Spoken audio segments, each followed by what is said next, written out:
sakit. Tapi yang akan kami sampaikan ini secara versi rumah sakit.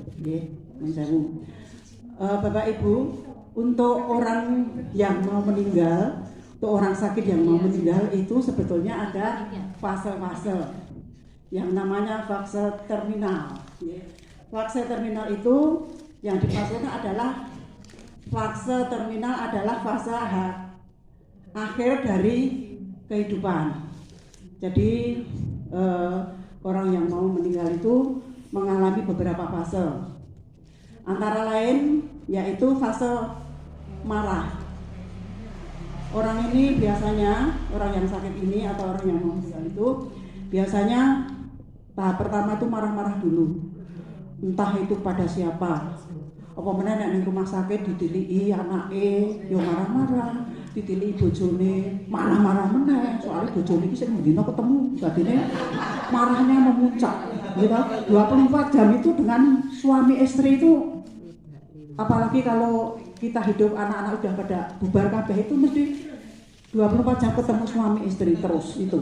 Nggih, nek anake sosok kadang nek wis adoh ya nek selomoro itu. Tapi kan 24 jam kita selalu hidup bersama, nggih.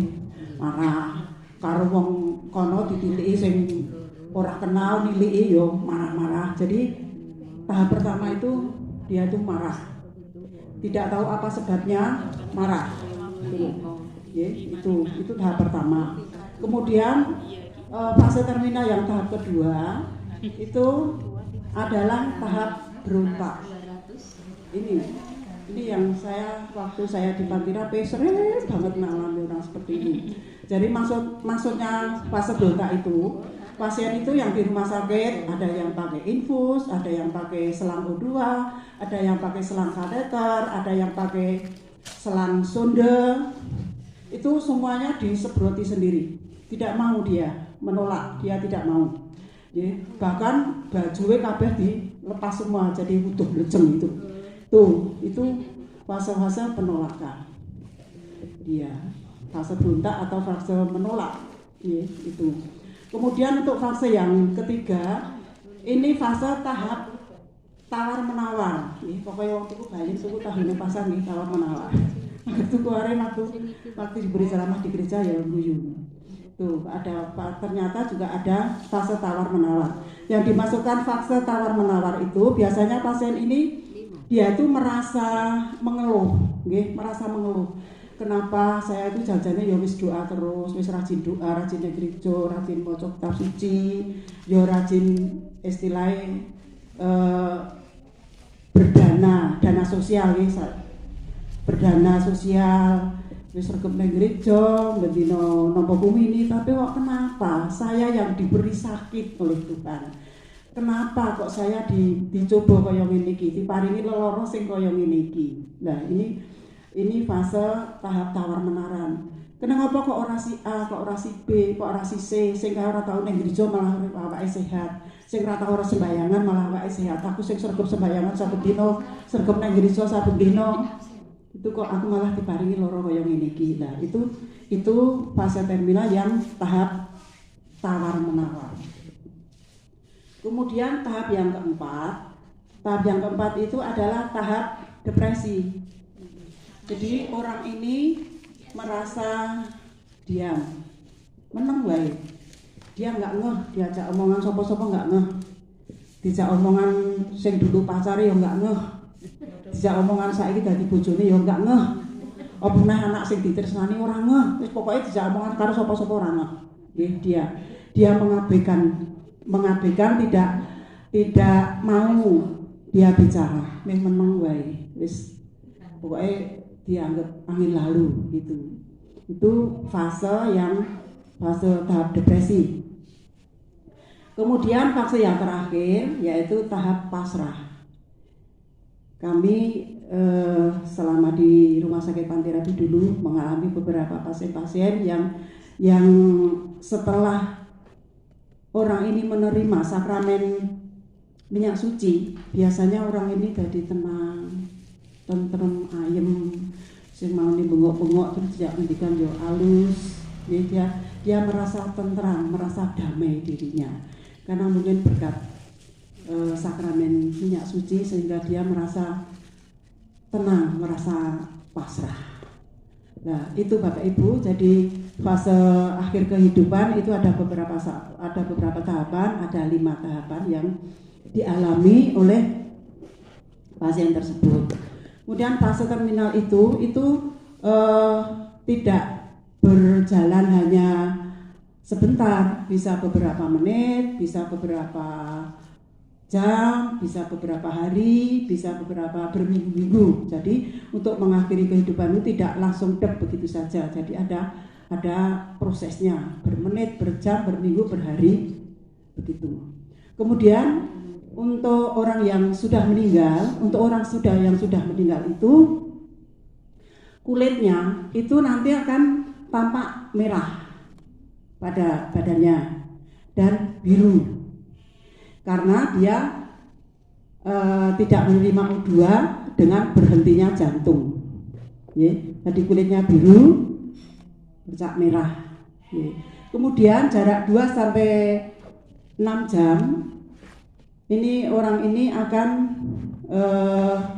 kaku, badannya kaku, dingin kaku. Kemudian dalam waktu sampai 24 jam, dia akan mulai ada pembusukan, mulai ada bau-bau yang tidak enak. Itu kalau tidak diberi formalin. Kalau di rumah sakit kan mesti diberi formalin sehingga untuk mengurangi bau. Tetapi kalau di rumah itu pasti coba diamati kalau layak itu. Apalagi orang yang sudah menderita sakit, udah gak lama tiduran terus, itu ciri khas sekali, aromanya itu ciri khas sekali. Kalau nanti tidak percaya, kalau ada yang meninggal itu tolonglah diamati betul, itu memang terasa sekali. Kemudian untuk perawatan orang sakit, untuk orang meninggal itu kita harus siap APD untuk kita sendiri, itu harus siap APD, alat pelindung diri. Kemudian alat-alat yang dipergunakan untuk di lingkungan untuk perawatan jenazah, yaitu antara lain ada baskom, itu ada 2. Ini kami membawanya hanya 1. Ini seharusnya ada 2. Monggo baskomnya mau terserah mau apa, mau baskomnya seperti ini ataukah yang baskom plastik atau ember, monggo. Untuk persiapan memandikan itu harus 2. Kemudian handuk besar, saya bawanya hanya kecil, soalnya punyanya hanya kecil. Nek tak gawake sing gede engko ndak parah kok yang nggon, handuknya 2, harus 2. Kepepet 1 gimana? Mosok handuk siji loro lah gitu, namun handuk regane murah. Kemudian baslapnya juga 2, baslapnya juga 2. Kemudian apron atau celemek, celemek ini bisa 1, bisa 2, tergantung dari sikon, Yang khusus yang pakai apron itu nanti yang langsung berhubungan dengan jenazah. Kemudian sarung tangan,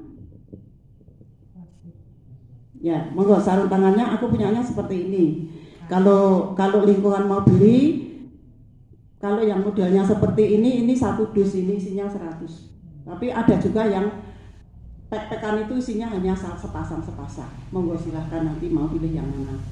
Kemudian karena kalau untuk merawat jenazah ini membutuhkan mungkin tidak hanya 1 orang, jangan hanya 1 orang, minimal 2-3 orang untuk perawatan jenazah. Kalau 1 orang tidak bisa, minimal itu 3 orang, bahkan lebih bagus, gitu. Kemudian masker, bengkok itu nanti untuk alat yang mau dibuang tuh, bengkok seperti ini, bengkok atau piala ginjal. Kemudian pinset panjang, seharusnya pinset panjang, aku punyanya pinsetnya yang seperti ini pinset yang stainless. Kalau yang panjang itu lebih enak, Kemudian pinsetnya ini 2, untuk pinset nanti untuk memasukkan kapas di hidung, kemudian di telinga itu sendiri, sama untuk memasukkan kapas di anus atau dubur itu sendiri, ada khusus sendiri, jadi tidak dicampur untuk atas untuk bawah, jadi satu nggak boleh. Tuh, jadi harus disediakan 2. Kemudian kapas lemak. Kapas lemak aku nggak punyanya kapas yang biasa. Tetapi kalau untuk orang yang meninggal ini bagusnya kapas lemak, karena untuk menyerap cairan itu lebih kuat penyerapannya. Kemudian gunting, plester, selotip, kemudian perban,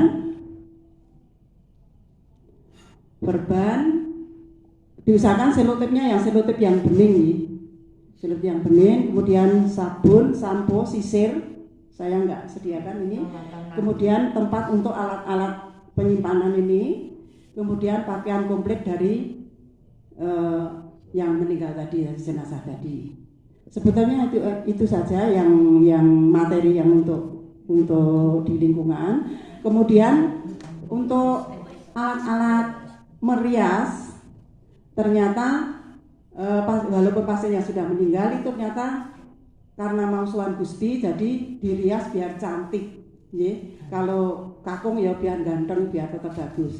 Ya alat-alatnya yang dipersediakan yaitu bedak, kemudian jepit rambut, karet gelang, lipstik, minyak wangi, pensil alis, pemulas pipi, dan tempat untuk alat-alat make up tersebut. Nah, untuk perawatan jenazah ini itu mestinya dicarikan yang bukan menyolok, maksudnya lipstik itu ya ora susah sing blingir banget gitu, sing abang banget, dicarikan yang natural biasanya seperti ini, jadi tidak nyolok banget begitu ya. Tidak seperti make up kalau mau jadi manten atau apa gitu, atau ketopraan atau begitu gitu. Jadi make upnya yang natural aja. Ini materinya hanya seperti ini. Kemudian akan saya sampaikan untuk perawatan memandikan jenazah. Mandikan jenazah, mohon maaf, kami siapnya hanya pakai boneka, pakai boneka saja,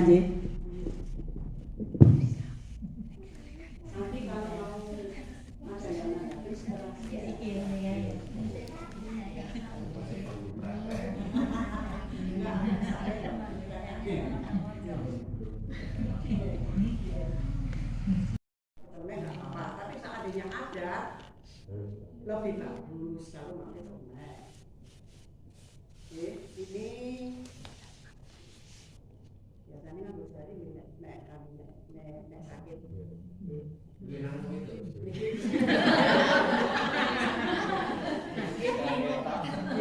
kita aja, putri aja, ini kita putri aja. Ini tak ada yang nganggo kamu. Ini sampai sambung jari, ini bajunya sudah dilepas semua dan saya sudah memakai APD lengkap dapat disambung tangan gitu.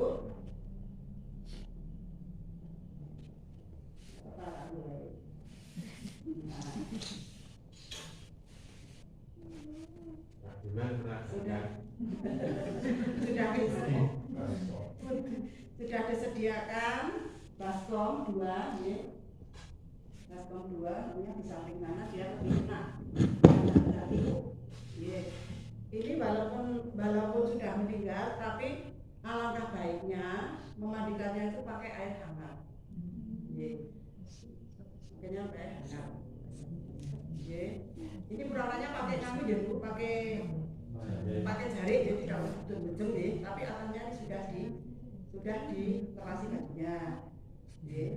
Ini yang satu untuk lemek anduknya, lemek ini, yang satu nanti untuk nyambung. Ini saya pakai sabun. Ya, lasratnya itu 2, yang satu khusus untuk sabun, terus yang satu nanti untuk bilas. 2. Ini sudah diselupkan, kemudian sabun dari atas dulu. Walaupun ini sudah terdiam, tapi kita tetap ajak bicara, kita seperti memandikan orang hidup. Kita tetap diajak bicara. Menurut saya Bu, ini mau saya bersihkan dulu mukanya, dari muka, ya. sampai bersih, belakang telinga, belakang telinga, kemudian dibalik yang sebelah. Gitu. Kalau terpaksanya selatnya hanya satu, setelah ini tadi dipakai untuk sabun, ini bisa dibalik untuk mengelap, untuk membersihkannya. Jadi kalau terpaksanya satu, tapi kalau dua, ini khusus untuk sabun. Kemudian dibilas sampai bersih. Terus juga dari ini bersih itu sambil kita ajak bicara. Kalau orang meninggal itu kan posisinya mesti gini, kalau untuk mau membersihkan leher itu dia agak mau saya punya ibu apa pak lalu saudara sini gitu agak juga ya orang yang bersih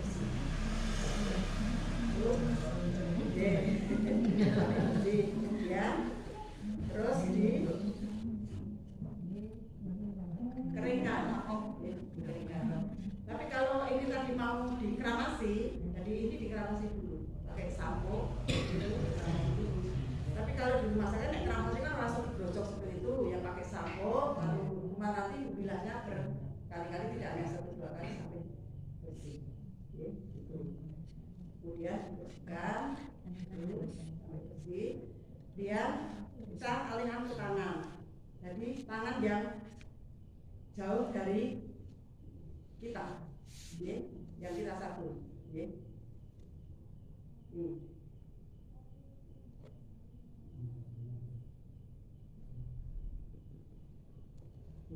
dulu sabun,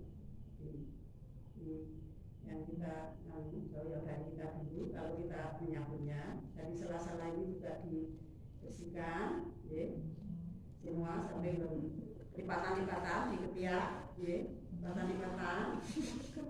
Kemudian untuk membilasnya itu yang dekat dari kita, karena kalau kita itu nanti apalagi kalau yang dimandikan besar itu kan nanti kan kita nyangkut nggak kotor. Jadi yang kalau membersihkan itu dari yang dekat dari kita dulu, dekat dari kita dulu, itu sampai bersih. Pokoknya dari lipatan-lipatan sampai bersih, yang itu. Kemudian setelah itu baru bawah. Bawah sama seperti tadi itu, bawah. Terus nanti kalau sudah dimiringkan, kalau memiringkan jenazah itu tangan itu ditekuk dulu, sama kaki ditekuk dulu, itu untuk mengurangi beban berat.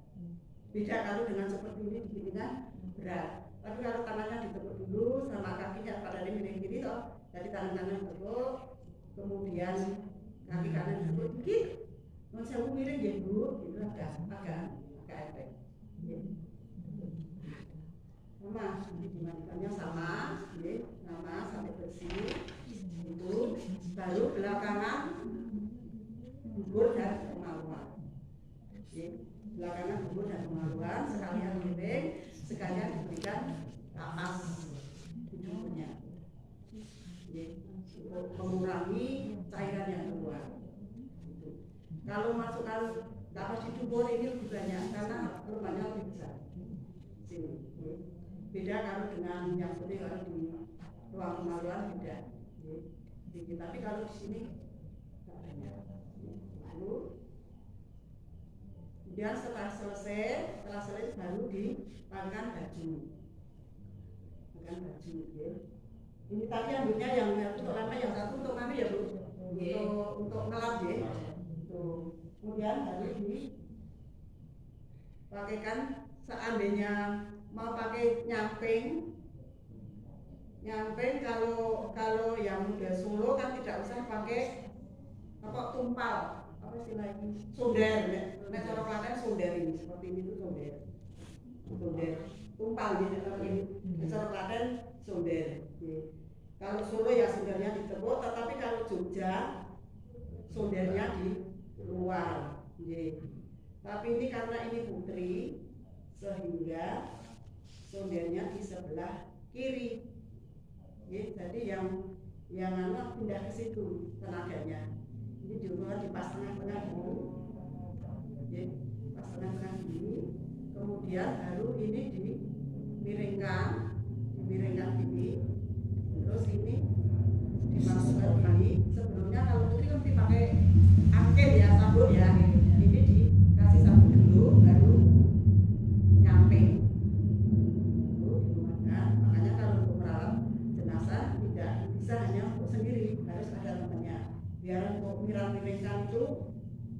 tidak terlalu berat. Ini dulu, jangan lupa tetap kita ajak bicara. Jadi kemudian anginnya dipasang, setelah itu baru dikasih sarung tangan, sarung dua-duanya, kemudian sarung kaki, kemudian baru baju. Nah, untuk memakaikannya baju itu kalau saya dulu mungkin ilmu berkembang sih. Kalau saya bertahun-tahun di rumah sakit dulu itu modelnya dibelikan. Tetapi kalau sekarang ngendikane sing wis kono ngurusi jenazah ngendikanipun dari tangan dulu, dari kedua tangan, jadi seperti ini. Ini dimasukkan dulu semua lewati ini tangan semua, tangan semua. Setelah itu yang teman yang satu menrodok dulu ke kepala, terus ini dimasukkan lewat sini. Jadi setelah ini masuk sini tangan kiri kanan, kemudian teman yang satu rodok ngangkat ke kepala, kemudian ini langsung dimasukkan dulu. Jadi bisa terus ya tetap ya mirang-mirang langsung ini lah gitu. Terus baru dirapikan.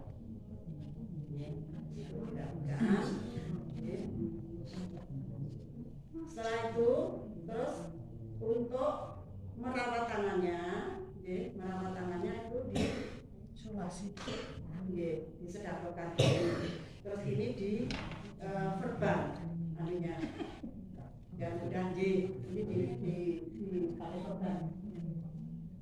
Bisa enggak kan? Nah ini coba.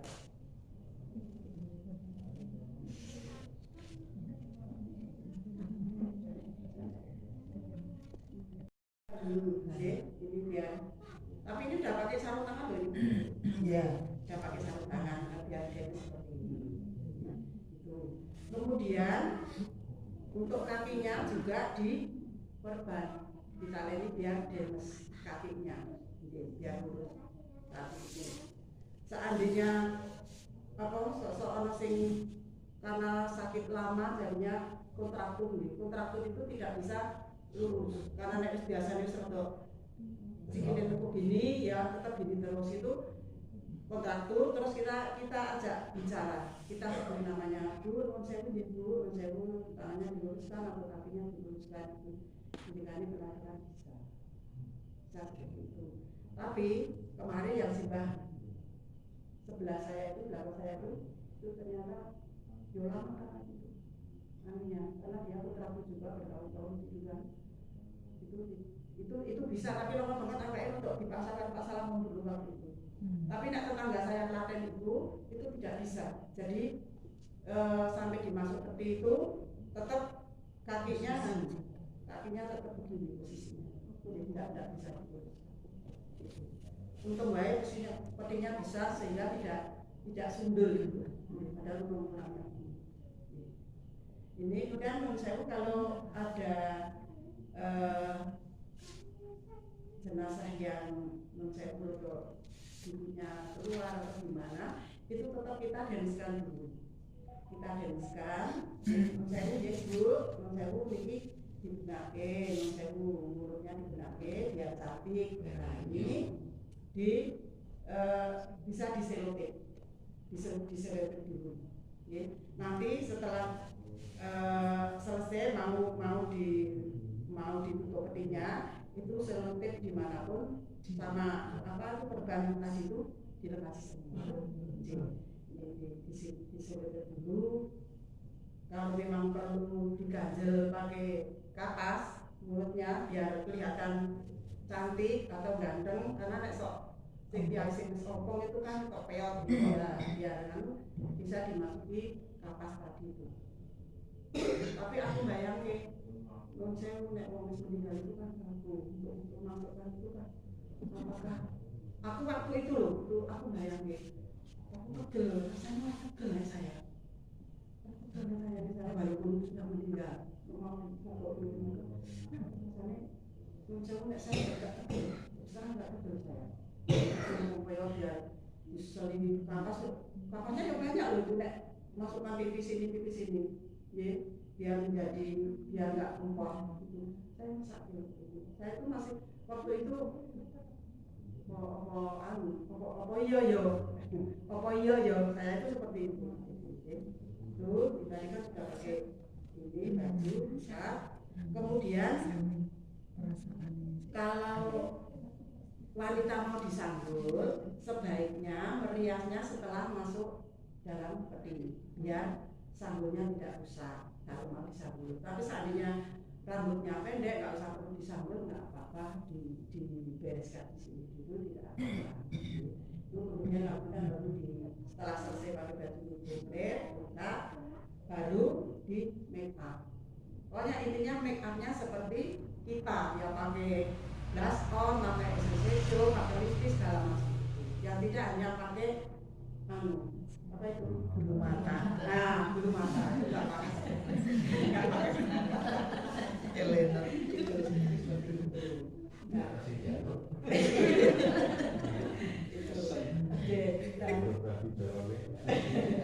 Nah, untuk rambutnya yang panjang itu kemarin itu ditaleni dulu, ya, ditaleni dulu pakai kali gelang, baru sisanya agak di bawah sini. Makanya meriasnya yang untuk rambutnya setelah dimasuki, setelah masuk seperti itu. Oke, jangan lupa nanti kalau mau tutupnya untuk semuanya dikasih. Ya, tali-talinya sama plasternya yang ya makanya itu sebelumnya nanti kan ada banyak teman, banyak teman nanti ada yang memiliki. Mungkin ini Bapak Ibu untuk perawatan jenazah yang singkat, monggo kalau mau ditanggapi saya serahkan kepada Bapak Ibu semua. Terima kasih, mohon maaf kalau ada kekurangannya. Itu untuk adat Jawa itu kalau ada seripah itu sering dimasukkan dalam kotak, itu ada yang pakai daun kemuning, tanah. Apakah untuk kita juga pakai seperti itu? Sepertinya kalau dari rumah sakit tidak ada ya seperti itu nih. Tapi saya ingat itu ketika almarhum Mbak Tubian atau siapa ya itu kok suruh pakai daun kemuning, dilempei kemuning, terus apa itu? Itu kemarin nggak dibicarakan itu. Nggak dibicarakan kemarin. Mungkin kalau daun kemuning itu mungkin untuk Pak. Wangi. Bantal itu disampaikan untuk bantal, maksudnya untuk kasurnya itu mungkin. Saya dulu waktu masih kecil itu juga itu sering menjahiti anunya itu terus dimasukin daun kemuningnya itu. Sering itu waktu masih kalau saya ya mungkin untuk kasur ya. Jadi hal-hal seperti itu boleh pakai, boleh tidak nih, tergantung keluarga nih, tergantung kita.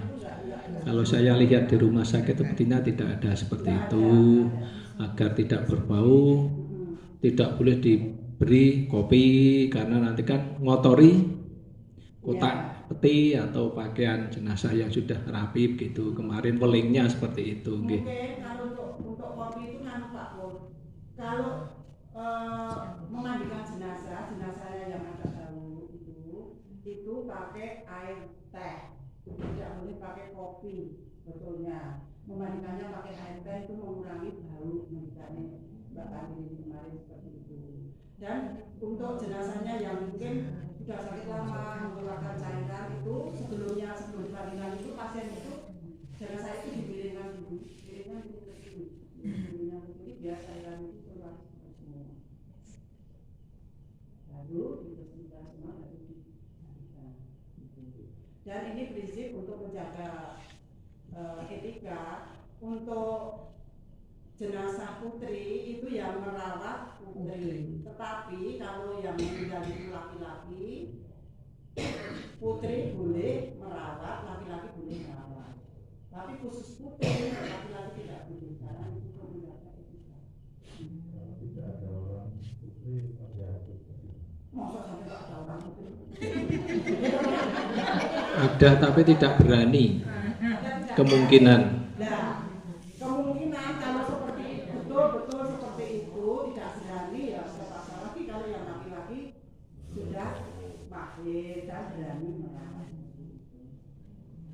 Kalau kemarin kan misalnya nambah sekedip Bu Bidan. Iya nanti ini. Untuk rias tadi, rias itu juga termasuk membersihkan kuku, misalnya kuku kaki dan kuku tangan. Kalau perempuan mungkin dikiteki yang mahal ini mungkin ya. Apakah itu juga termasuk karena dalam perawatan juga karena mungkin sakit lama kan kukunya bisa saja panjang-panjang gitu. Itu yang pertama. Kemudian yang kedua, kalau yang disampaikan tadi kan memang prosedur di rumah sakit. Jadi sing nganggo bor sampai warna-warna itu kan tradisi. Seperti yang disampaikan Pak Purwaji itu yang tradisi budaya itu. Jadi memang ada yang pakai kopi, kalau yang sekarang malah justru kapur barus yang wangi untuk untuk mengurangi bau dan termasuk juga menghilangkan lalat-lalat yang datang juga itu. Ya ini mungkin tidak masuk di prosedur ini tapi memang sering terjadi dan sering kita lihat, kita alami. Tetapi kalau yang pakai daun-daun, pakai rempah-rempah yang dipopokkan dan sebagainya itu tradisi atau budaya mungkin setiap daerah akan berbeda-beda. Tapi kalau ini yang standar secara rumah sakit nih. Matur nuwun Bu, itu yang potong kukunya disampaikan enggak kemarin Bu?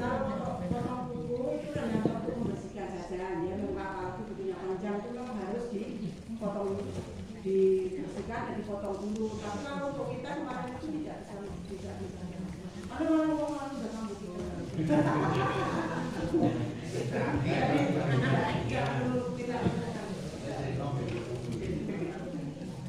Maaf Bu, masih pertanyaan. Seandainya orang yang meninggal ternyata nyuwun sewu nggih, semoga tidak terjadi kecelakaan. Nah, kecelakaan itu ada yang patah tulang, kaki dan begini. Itu kan biasanya terus berdarah terus. Nah, untuk menutup agar dalam kota atau setelah diberi pakaian tidak selalu mengalir, bagaimana? Pakai apa itu cara menutup supaya darah itu tetap mengalir begitu? Matur nuwun.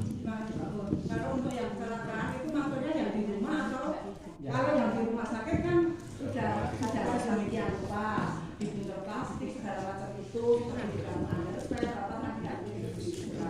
Kalau kemasannya di rumah ya nanti disediakan sebelumnya dipakai dari antispek kemudian dikasih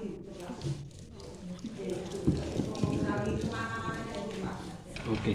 Dan tadi mau saya biar bapak ada dulu nanti saya masih nyambung ke yang Mbak Betty.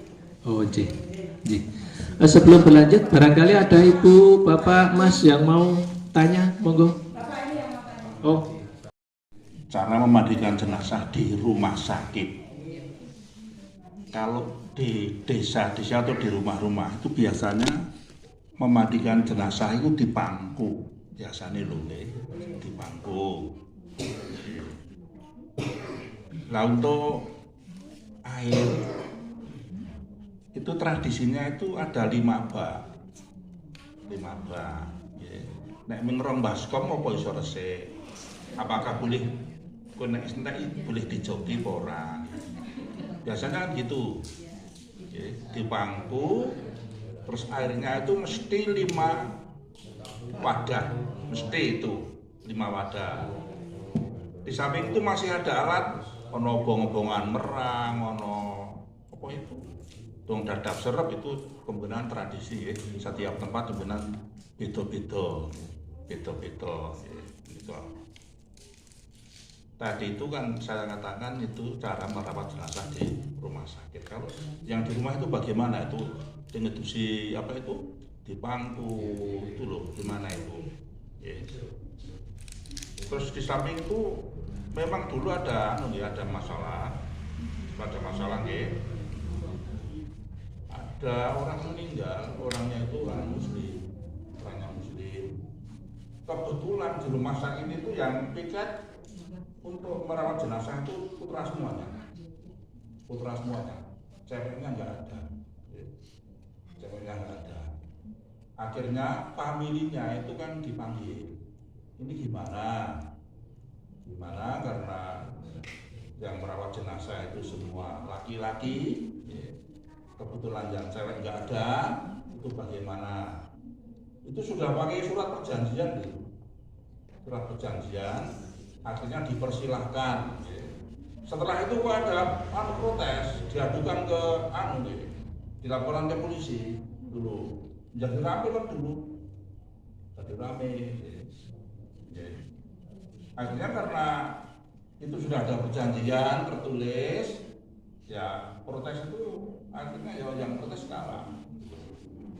Itu masalah yang sangat luar biasa. Memang kalau di luar kita sana itu cewek ya harus cewek, putra ya harus putra, tidak boleh. Ini yang kami sampaikan versi di rumah sakit, tetapi kalau untuk masyarakat kita itu kita masih memakai versi yang royoman, yang di pangku, kemudian yang digerujuki segala macam. Itu kita kembalikan kepada keluarga. Mau dimandikan secara versi rumah sakit atau itu di meja, ataukah mau di pangku seperti itu, ya. Kalau di pangku ya seperti biasa itu, dibujuki bareng-bareng, ada yang ngelamasi, kemudian ada yang nyabuni, ada yang gitu ya. Tapi kalau untuk yang di rumah sakit versinya seperti itu tadi. Jadi untuk kalangan kita. Kalau untuk yang lain biasanya kan memangnya gitu. Mungkin itu Pak, puas nggak?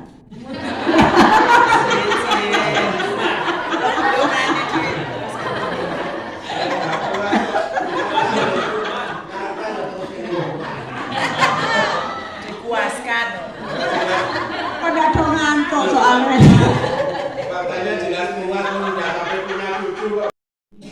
Nah gimana daripada orang diskusi? Gimana? Nah daripada orang diskusi baru gimana? Nah yang lebih baik kalau memang terpaksa sekali loh. Tapi mosok di desa sampai nggak ada yang berani satupun. Ya semoga aja tidak lah gitu je. Ngapain ya Bapak Ibu? Saya tadi masih lupa. Untuk sebelum sebelum selesai memandikan itu dulu karena biasanya di sini mesti penuh, di atas sini mesti penuh kotoran. Lupa aku tadi. Ini di atas ini ditekan seperti ini biasa nanti kotoran mau keluar semua. Ya di atas pisisnya, di atasnya tulang kemaluan itu. Nah, itu tekan seperti itu. Nanti keluar kotorannya. Ini lebih enak lagi kalau pas dimandikan di bujuk banget itu, nanti ada yang bujuk banget, ini kan nggak pakai ketol, namanya keluarnya, karena bersama dengan air. Lupa. Tidak lupa. Monggo mungkin mama ada yang menambahkan. Apa nih? Dilungguhke kok dituke.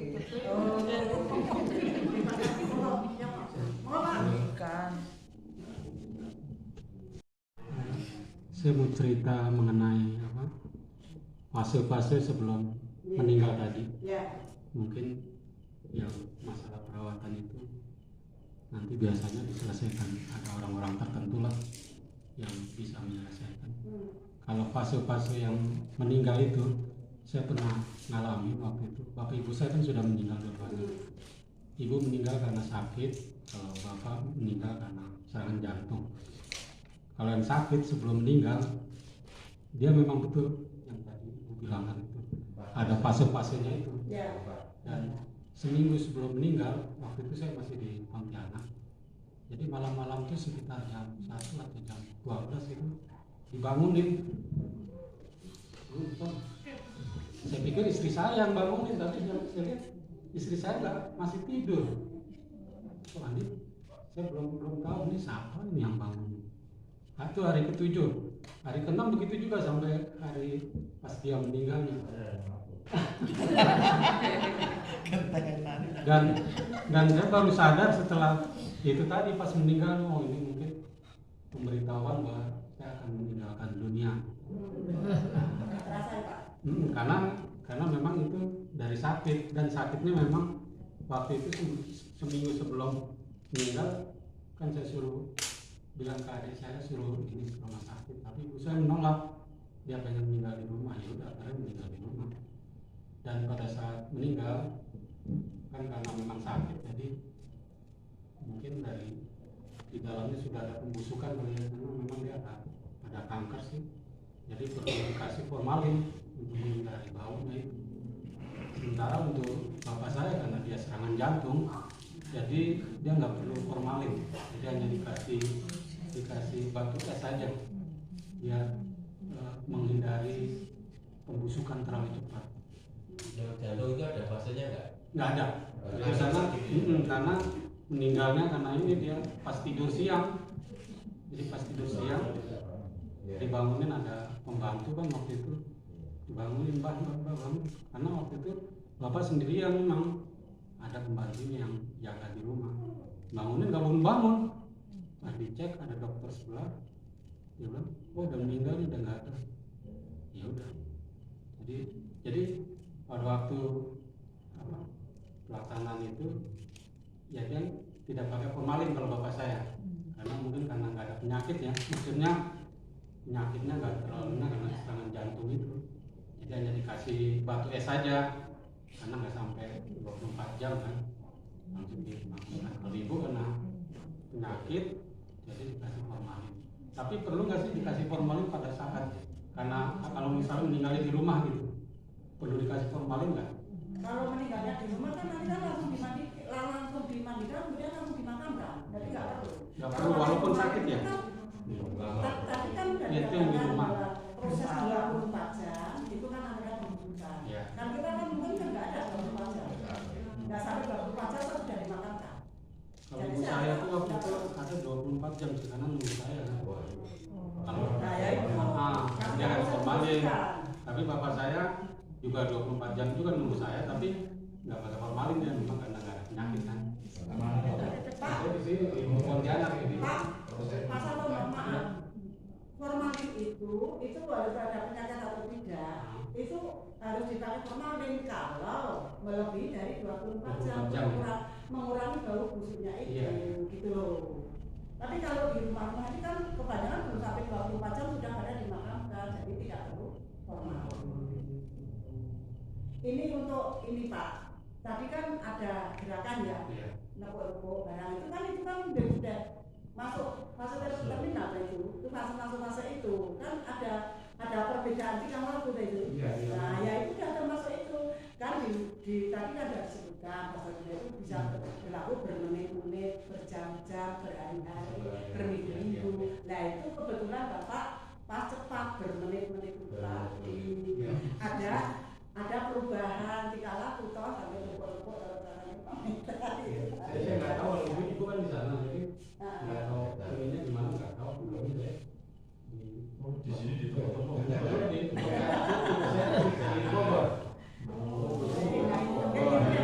Iya. Kemudian untuk ini Pak Kadang itu tadi kan dari Mbak Bertin itu banyak banget.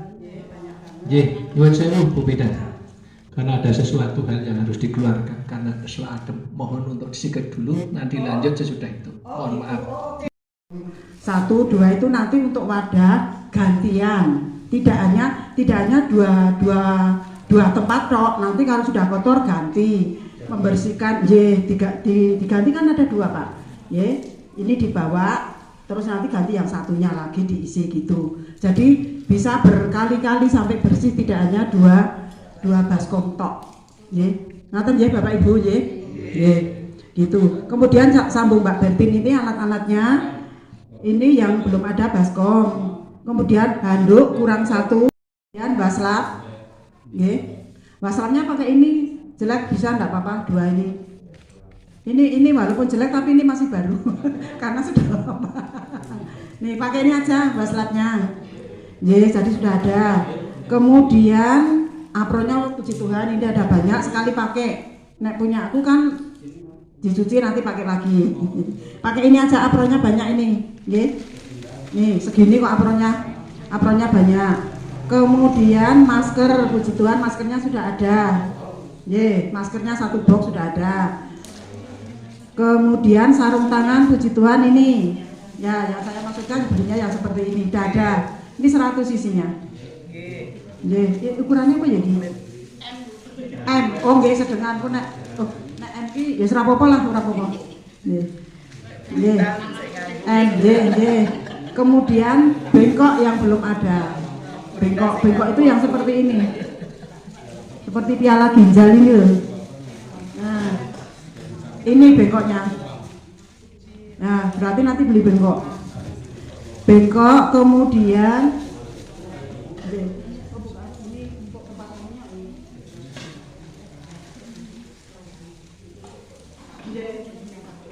kalau ini untuk tempat pinsetnya, sebetulnya Mbak Bertin, untuk tempatnya itu tidak perlu ini, tidak apa-apa, wong tidak perlu steril kan, yang penting bersih gitu loh.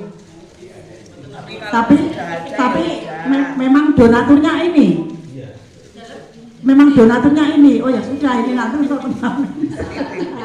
Tapi nah ini nek saya ini untuk alat-alat pertolongan persalinan nek di rumahku. Nih kebagusan nek untuk ini. Tapi karena ya apa mau ditukar? Oh buat saya udah. Terlalu bagus ya udah enggak apa-apa. Bengkok, kemudian pinsetnya karena ini Mbak Bertin sudah beli, ini dipergunakan aja dulu. Nanti kalau ini sudah habis baru beli yang stainless. Ya.